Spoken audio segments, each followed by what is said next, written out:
So, and we've got just enough time for this last question, Vince. Uh, Somebody writes in and says, I feel like my marriage is ending. Nothing is really wrong, but years of autism have left us being roommates. We aren't fighting. That would almost be a blessing because then I would feel like I had a reason to leave. I would like to stay together for our son, but I don't know how to fix this. And I don't want to be in a loveless marriage like the guy on Jeopardy. What do you suggest? Did you hear about that? The guy on Jeopardy who, I when did not. so apparently last week there was a guy, and when they asked, tell us a little bit about yourself, I didn't see it, but I heard about it, that there was a guy who said, oh, well, I'm trapped in a loveless marriage. And that there's been this outpouring of people going, oh no, I think that's me. I think my husband would say that, or I would have said that, but I wouldn't have had, the nerve to say it. So, how horrible. So I'm assuming that this is a mom, but it could be a dad. Um, what can they do to sort of reignite and get close again, Vince?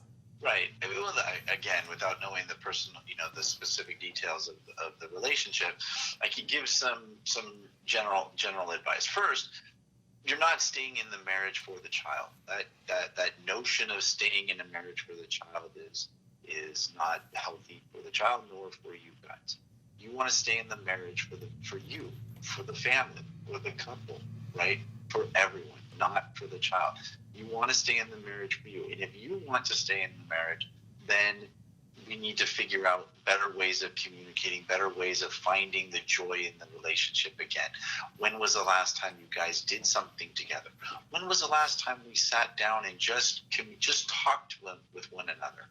When was the last time that you did something for your spouse and vice versa? When was the last time your spouse did something thoughtful for you, right? We need to go back to the grassroots of where did this relationship start?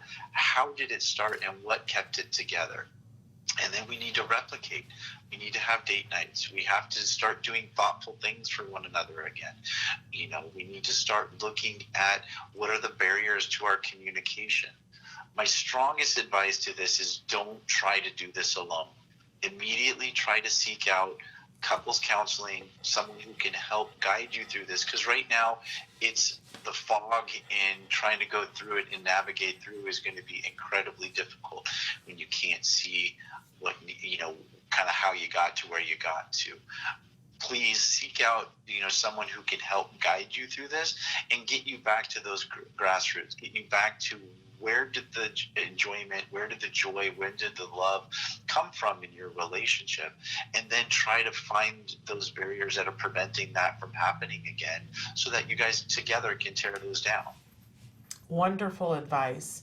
And I think sage advice for pretty much every autism couple that's still together. Years ago, they had all these statistics about how, first of all, couples that have neurotypical children, what is it, like 50% of all marriages end in divorce? And then they were saying that if your child was special needs, that it was something more like 78%. I've heard as high as 84% of marriages. Now they're saying that number is a little inflated and it didn't take into consideration other things. But there's been another study that came out that showed that the families that do stay together tend to be closer. And I think that's probably because it's something that has to be worked on. I mean, you've been married for how long, Vince?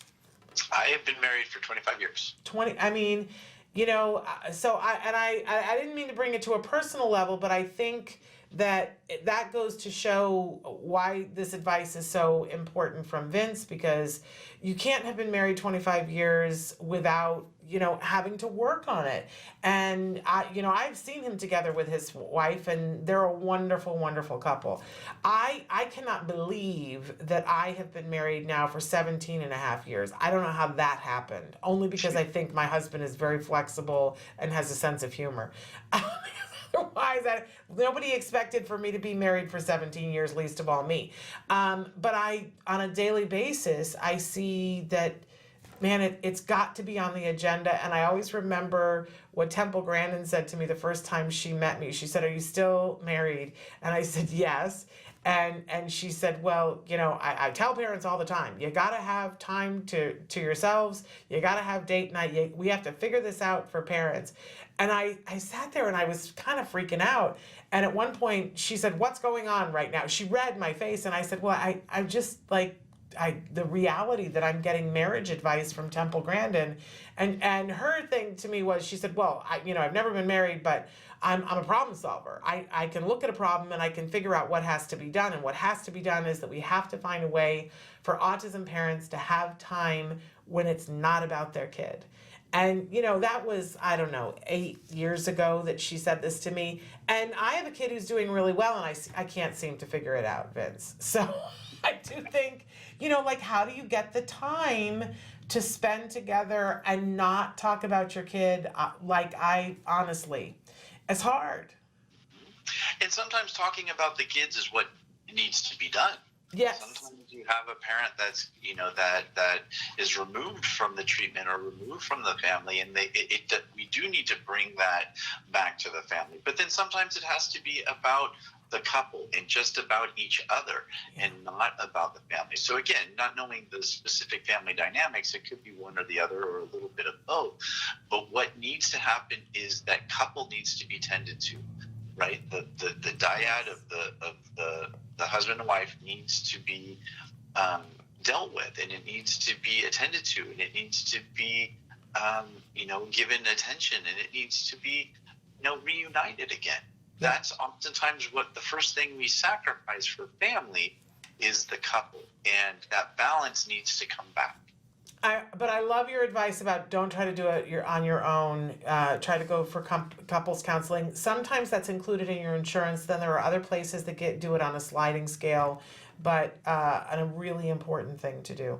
Vince, you've been truly fabulous. I can't thank you enough for taking the time to be with us today. And where can people, obviously, if they're a CARD family, as the head of the CARD Family Services Department, where can they find you?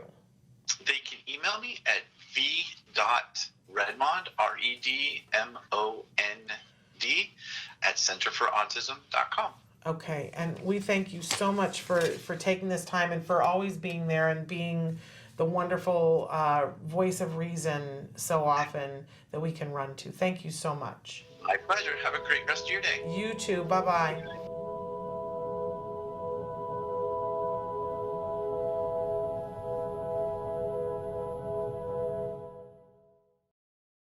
Hey, thanks for watching Autism Live. To subscribe, click here.